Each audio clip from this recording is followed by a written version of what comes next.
ప్రేక్షకులందరికీ నమస్కారం. ఈరోజు మన స్టూడియోలో ప్రముఖ ఆధ్యాత్మికవేత్త, ఆస్ట్రాలజర్, దత్తాత్రేయ గణపతి ఉపాసకులు మురళీధర్ శర్మ గారు ఉన్నారు. గురుగారితో మాట్లాడేద్దాం. నమస్కారం గురుగారు. మహాదేవ శ్రీమాత్రే నమః. గురుగారు, ఏప్రిల్ మాసంలో ముందుగా మేషరాశి వారికి ఎలాంటి ఫలితాలు ఉండబోతున్నాయి, ఎలాంటి రెమెడీస్ చేసుకోవడం ద్వారా మంచి ఫలితాలు ఉంటాయి అంటారు గురుగారు? తప్పకుండా అబ్బా. ఇక్కడ మేషరాశి అనగానే మరీ ముఖ్యంగా కూడా మనకు అశ్విని నక్షత్రము, భరణి నక్షత్రము, కృత్తికా నక్షత్రంతో ఈ యొక్క కృత్తిక 1వ పాదం ఇవి ఉండేటువంటి రాశి మేషరాశి. సో ఈ మేషరాశి వారికి ఏప్రిల్ నెల చక్కగా కూడా మనకు శ్రీ రాముల వారి కళ్యాణము ఏర్పడేటువంటి ఏప్రిల్ నెల, చైత్రమాసం ఎంతో విశేషంగా ఆఫ్టర్ ఉగాది తర్వాత ఉండేటువంటి మాసం. సో ఈ యొక్క చైత్రమాసంలో మేషరాశి వారికి ఏ విధంగా ఉండబోతుందని మీరు అడగబోతున్నారు.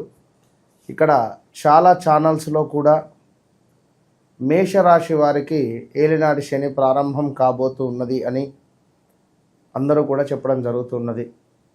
ఒక్క పాయింట్ అర్థం చేసుకోండి. మేషరాశి నుండి మీనరాశి వరకు అందరూ ఇక్కడ ధర్మంగా ఉండేవారు ఉన్నారు, అధర్మాన్ని చేసేవారు ఉన్నారు, కొంతమేర అబద్ధాలు ఆడేవారు ఉన్నారు. వారి వారి వ్యక్తిగత బాధ్యతలకు సంబంధించినటువంటి దానిలో ఫీల్డ్ 200 రూపాయలు ఇస్తే 150 రూపాయలు పెట్రోల్ పోసుకున్నామని, 50 రూపాయలలో టిఫిన్ చేశామని, 200 రూపాయలు పెట్రోల్ పోసామని కూడా అబద్ధం ఆడేవారు.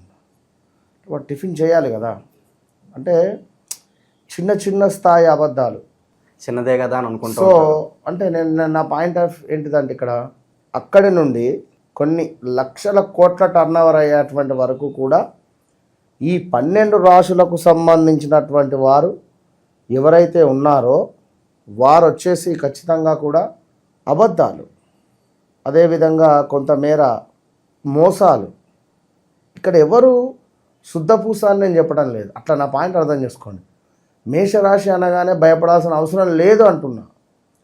సో తులారాశి వారికి ఎక్సలెంట్గా ఉంది, వృషభ రాశి వారికి సూపర్గా ఉంది అంటే ఒక ఇంట్లో మేషరాశికి సంబంధించిన తండ్రి ఉంటాడు, కుంభరాశికి సంబంధించిన భార్య ఉంటుంది, సింహరాశికి సంబంధించిన పిల్లాడు ఉంటాడు, తులారాశికి సంబంధించినటువంటి అమ్మాయి ఉంటుంది.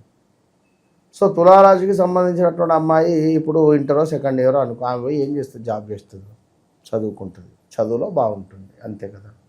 సో కుంభరాశికి సంబంధించినటువంటి తల్లి ఇంట్లో వంట చేస్తుంది. మేషరాశికి సంబంధించినటువంటి తండ్రి ఏం చేస్తాడు, మన ఉద్యోగము లేదా వ్యాపారం లైక్ ఏదో చేస్తూ ఉంటాడు. అంటే ఇన్ని గ్రహస్థితులు ఒకే ఇంట్లో ఉంటున్నాయి కనుక నాది బాగుంది మీది బాగాలేదు అని ఎవరి గురించి మనం బాధపడాల్సినటువంటి అవసరం లేదు. ఆదాయం ఇంత, వ్యయం ఇంత అనగానే అయిపోదు, అదే అదే అదే జరిగిపోదు అంటారు. మంచి మనస్సు అనేటువంటిది కావాలి. మంచి మనసున్నా బాధనే ఉంది. ఇప్పుడు ఇవాళ రేపు మంచి మనసున్నోనికే ఎక్కువ బాధలు ఓర్చుకోవాల్సి వస్తుంది. ఇక్కడ మంచి మనసున్నోనే మోసం చేసే పరిస్థితి ఉంది. ఇక్కడ ఇప్పుడు మనకు మంచి మనసు ఉంది, మనం ఎదుటివాడు చెప్పేది 1కి 2 సార్లు వాళ్ళకి సలహా ఇస్తున్నాం, 3 సార్లు ఇచ్చాం, 4 సార్లు ఇచ్చాం, వాడు మన సలహాలు తీసుకుంటున్నాడు, బాగుపడుతున్నాడు, అద్భుతంగా ఉన్నాడు. సలహాలతో పాటు గురుగారు సహాయం కూడా చేస్తున్నారు, మళ్ళీ ఇతను ఎక్స్పెక్ట్ చేసినప్పుడు తిరిగి రావట్లేదు.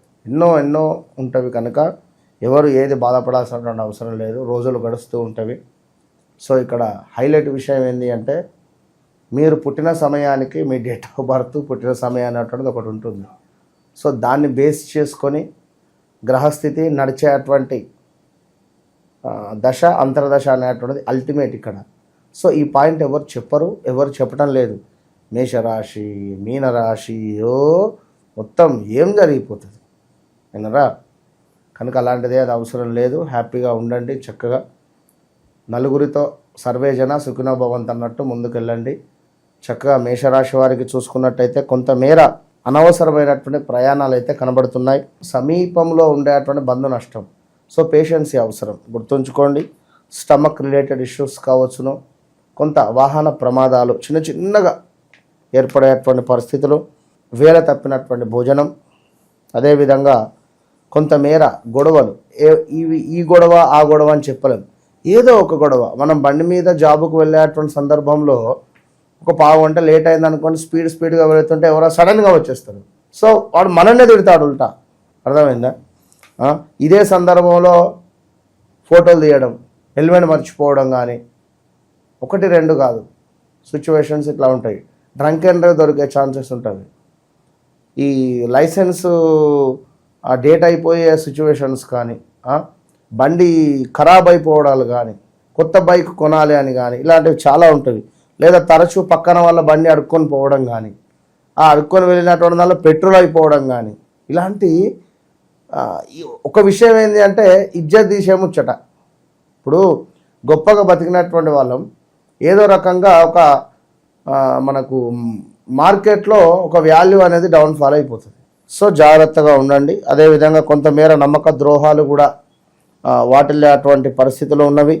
సో మేషరాశి వారికి ఒక గుడ్ న్యూస్ ఏమిటి అంటే ల్యాండ్ మీద ఇన్వెస్ట్మెంట్ చేసినటువంటి వారు ఎవరైతే ఉన్నారో వారికి అద్భుతమైనటువంటి స్థిరాస్తులలో లాభము వచ్చేటువంటి పరిస్థితి ఉంది. సో ఆ ఒక్క విషయంలో చాలా సంతోషం. ఇక మరి ముఖ్యమైన విషయం ఏమిటి అంటే పిల్లలకు ఆశించినటువంటి ర్యాంకులు రాకపోగా కొంత అలసత్వము, మతిమరుపు ఏర్పడే పరిస్థితి కొంత కష్టకాలంగా ఉంటుంది ఈ యొక్క ఏప్రిల్ నెలలో స్త్రీలకు కానీ పురుషులకు కానీ. ఇక అదేవిధంగా కొంతమేర పట్టుదల సడలింపు, అనూహ్య ప్రమాదాలు, దీంతో పాటుగా కొంత కీర్తి వృద్ధి ఉంది. ఇక్కడ ధనాదాయము కనబడుతూ ఉన్నది. సో దీంతో పాటుగా కొంతమేర స్కిన్ రిలేటెడ్ ఇష్యూస్ రావడం కానీ, యంత్ర సంబంధిత ఇబ్బందులు, ఏదో ఒక వస్తువు కొన్నాం ఇనుము రిలేటెడ్, ప్రింటింగ్ ప్రెస్సో లేదా ఇంకేదైనా కారో ఇంకేదైనా కొని ఉన్నట్టయితే అది ఏదో రకంగా ఖరాబ్ అయిపోవడం. సో దానికి రిపేర్స్కు డబ్బులు ఎక్కువగా ఖర్చు అయిపోవడం. సో 3,000, 4,000, 5,000 ఇట్లా చిల్లర 50-60 వేలు అయ్యేది కూడా తెలియదు. ఇలా ఖర్చులు అవుతాయి.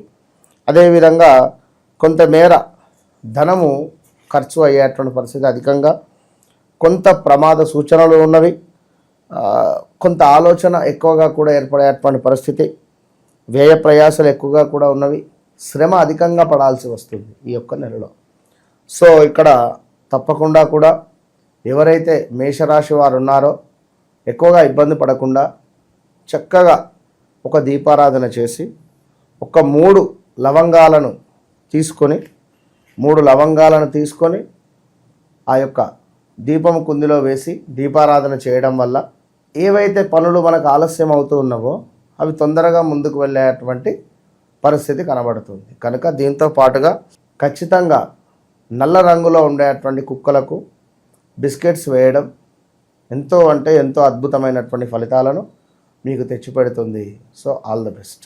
సో ఏప్రిల్ మాసంలో గురుగారు ఓవరాల్గా మేషరాశి వారికి ఏ విధంగా ఉండబోతుందో చాలా బాగా వివరించారు. ధన్యవాదాలు గురుగారు. మహాదేవ.